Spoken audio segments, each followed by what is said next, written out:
Assalamualaikum warahmatullahi wabarakatuh. Saya Mariati, SPDSD CGP Angkatan 11 Kabupaten Bengkalis akan menjelaskan tentang koneksi antar materi modul 2.1 pembelajaran berdiferensiasi.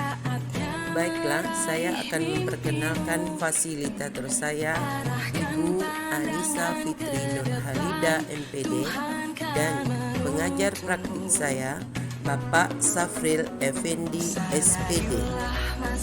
Adapun materi pada pembelajaran ini membahas tentang pembelajaran berdiferensiasi. Apa itu pembelajaran berdiferensiasi?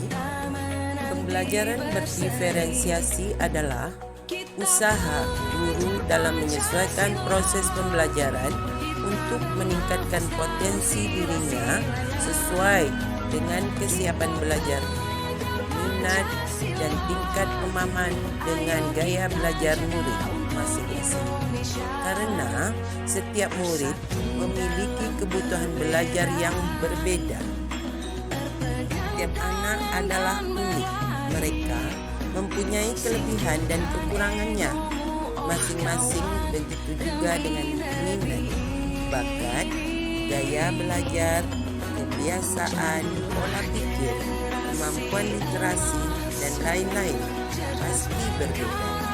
Disinilah diperlukan usaha guru untuk dapat memenuhi kebutuhan belajar murid yang berbeda-beda agar mereka merasa nyaman belajar di kelas dan tentunya tujuan pembelajaran dapat tercapai.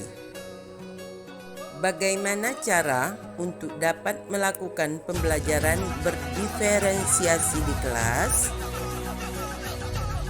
Agar dapat melakukan pembelajaran berdiferensiasi, guru harus memahami tujuan pembelajaran, mengetahui dan merespon pembelajaran murid, menciptakan lingkungan belajar yang mengundang murid untuk belajar, melakukan manajemen kelas yang efektif, melakukan penilaian yang berkelanjutan. Berkaitan dengan kebutuhan belajar murid, guru harus memahami 3 aspek berikut ini. 1. Kesiapan belajar murid. 2. Minat belajar murid. 3. Profil belajar murid. Baiklah, kita akan menjelaskan satu persatu tentang kesiapan belajar murid.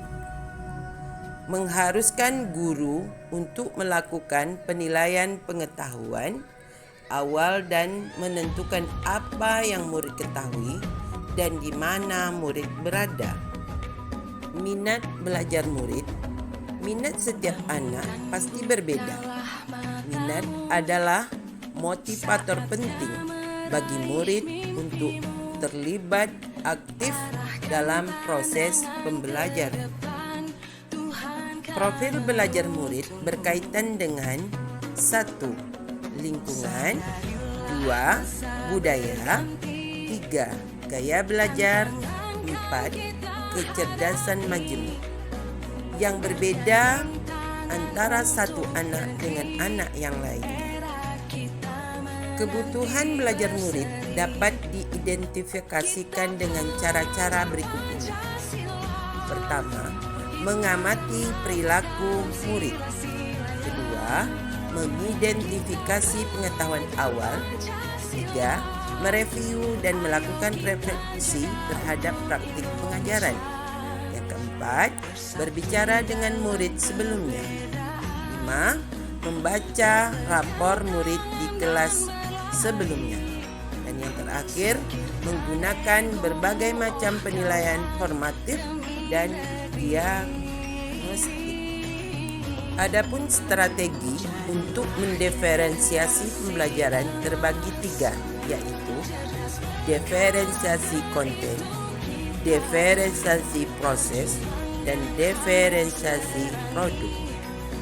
Bahas satu persatu strategi diferensiasi pembelajaran. Yang pertama, diferensiasi konten. Berkaitan dengan apa yang kita ajarkan seperti materi, konsep, atau keterampilan yang perlu dipelajari berdasarkan kurikulum. Mendiferensiasi konten bisa dilakukan dengan membedakan pengorganisasian atau format penyampaiannya, bukan mengubah atau menurunkan standar kurikulum. Diferensiasi proses, kegiatan yang memungkinkan murid berlatih dan memahami atau memaknai konten dengan cara membedakan proses yang harus dijalani oleh murid. Diferensiasi produk, bukti yang menunjukkan apa yang telah murid pahami dengan cara membedakan atau memodifikasi produk sebagai hasil belajar murid, hasil latihan, penerapan dan pengembangan apa yang telah dipelajari. Apakah keterkaitan antara modul pembelajaran berdiferensiasi dengan modul-modul yang lain seperti modul 1.1, modul 1.2, modul 1.3, modul 1.4 dan modul 2.1. Adapun keterkaitan antara modul 1.1 dan modul 2.1 adalah untuk dapat melakukan pembelajaran berdiferensiasi, untuk guru harus berusaha memenuhi kebutuhan belajar anak sesuai dengan kodrat zaman berdasarkan filosofi Ki Hajar Dewantara. Keterkaitan modul 1.2 dengan modul 2.1 adalah dalam melakukan pembelajaran berdiferensiasi, seorang guru penggerak harus berpihak pada murid, reflektif, mandiri, kolaboratif, dan inovatif. Untuk menciptakan pembelajaran berdiferensiasi agar dapat memenuhi kebutuhan murid. Dengan demikian, seorang guru penggerak dapat mewujudkan kepemimpinan murid. Hal ini sesuai dengan nilai dan peran guru penggerak. Kaitan antara modul 1.3 dan 2.1. Pembelajaran berdiferensiasi dapat menjadi salah satu strategi untuk mewujudkan visi guru penggerak yang berpihak pada murid.